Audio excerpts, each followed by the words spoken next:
गुजरांवाला के इलाके मडियाला तेगा की रहायशी 15 साल ज़हनी मजदूर लड़की घर जा रही थी, जिसको इलाके के बाअसर उबाश मुलजमान कमर और अरसलान ने जबरदस्ती मोटरसाइकिल पर बिठाकर खेत में ले जाकर ज्यादती का निशाना बनाया। ज्यादती के बाद उबाश मुलजमान ने लड़की पर शद्दत भी किया और उसके कपड़े फाड़ डाले। तो मुतासर लड़की की वालदा का कहना था कि पुलिस तफ्तीश करने के बजाय हमें उल्टा धमका रही है। अगर आपने अपना मुकदमा वापस ना लिया तो हम उल्टा आप पर पर्चा दे देंगे। हरियाणा कौंसल मेरा नाम है।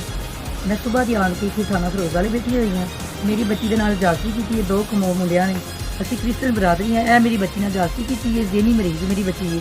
2 मुंडिया ने मेरी कुड़ी ने जागती की है। मेरा इन्हों का बाप नहीं है। मैं लोगों के घर मेहनत मजदूरी करनी है। मैं काम कर गई हाँ। मैं खाला घर गई तो 2 मुंडिया ने मोटरसाइकिल से बागी इन्होंने जागती की है। असं क्रिश्चन बरादरी हैं, कोई दावा नहीं होने है। सुबह से दलील होने है। मेरी इस बच्ची ने जागती की है, मैंने इंसाफ चाहिए। अहले इलाका का कहना था वज़ीर आला पंजाब हमजा शहबाज शरीफ RPO और CPO गुजरांवाला से अपील करते हैं कि इन्हें इंसाफ दिलाया जाए और मुल्ज़मान को कानून के कटहरे में लाकर सख्त से सख्त सजा दी जाए। कैमरामैन ज़ुहैब भट्ट के साथ अवैस नवीद AR न्यूज़ मडियाला तेगा।